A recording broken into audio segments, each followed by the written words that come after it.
witches, Wiccans, and the true Satanist. There are some folks who will tell you that true Satanism means the literal worship of the Christian devil, as he is depicted in Christian mythology. There are others who claim that true Satanism is practiced only by people who are duly authorized by the late Anton LaVey's Church of Satanism.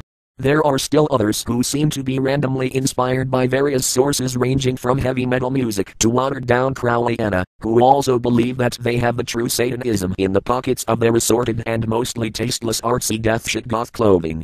There are also a very few genuinely self-aware people who have consciously chosen a left-hand path, and who tend to be serious scholars of subjects ranging from history to philosophy to ceremonial magic and the human will. With some exceptions, this crowd seems to be remarkably intelligent, self-disciplined and otherwise to have their shit together. They also call themselves Satanists, and sometimes Setians, although they don't really fit any of the definitions above. This type of Satanist is considerably more complex than your average teenage motley crew angst-ridden rebel who mainly wants to shock mommy and daddy and society. You need to step entirely outside your culture's basically Judaic perception to understand them. That is harder than you think, even for most Wiccans. These Satanists don't worship Satan in the sense that our society understands it, i.e., wasting their time and energy on juvenile pranks, working malicious and random harm, desecrating churches. They have chosen to focus their lives and philosophies on an entity and a set of values that the dominant Christian culture calls Satan and believes to be evil. Think about that for a moment. Do you like the dominant Christian culture? Do you think its values are healthy or good, as a whole? What does that say about a paradigm of values that it explicitly rejects? Do we, as Satanists, really want to mindlessly reject the same things Christians do, just because the Christians do? Our pagan tradition theoretically prides itself on independence of thought and deed, so let's exercise some of that and judge for ourselves what we think about the people who currently call themselves Satanists.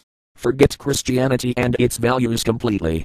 Their religious creed has no power over us and no relevance to us, as Satanists, any more than does Buddhism or Jainism or Scientology. Keep that in mind, and now let's take a serious look at some of these modern Satanists, who are not necessarily just anti-Christian or negative Christians.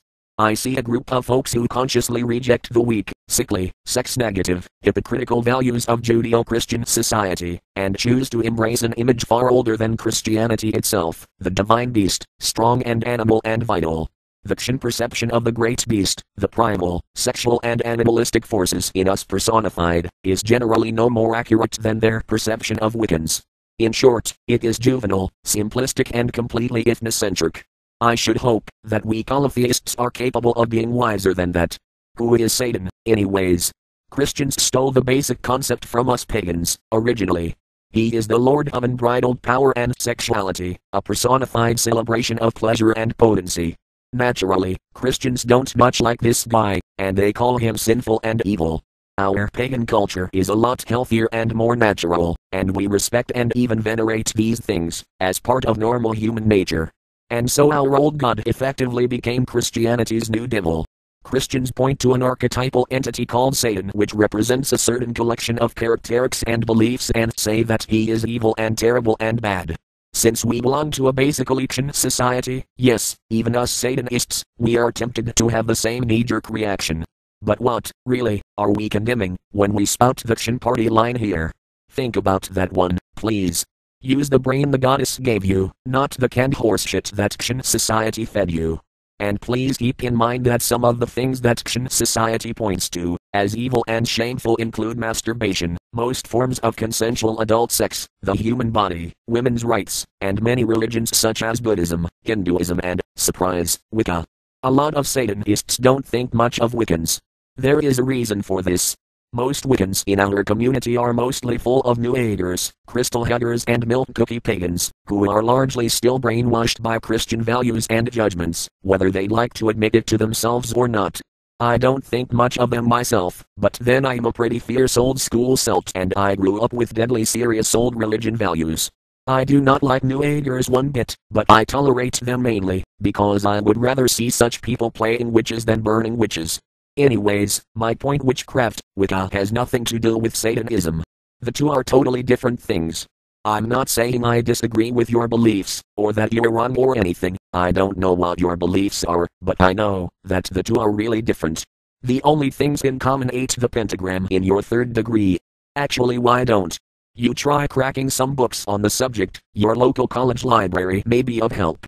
A common thread in many disparate human cultures is a practice generally translated as witchcraft, i.e., supernatural or superstitious ritual practices meant to have a practical or efficacious value. The specifics and the cultural rules about these kinds of practices and their acceptability vary quite a bit, but the general definition remains the same.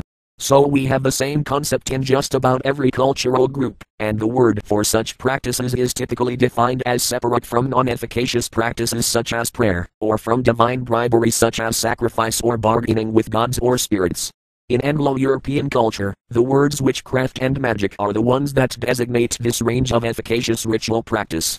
It is possible that the etymological origins of the English word witch are derived from the word Wicca, meaning wise, but it is also likely that the term may have instead descended from another word meaning to bend or to weave.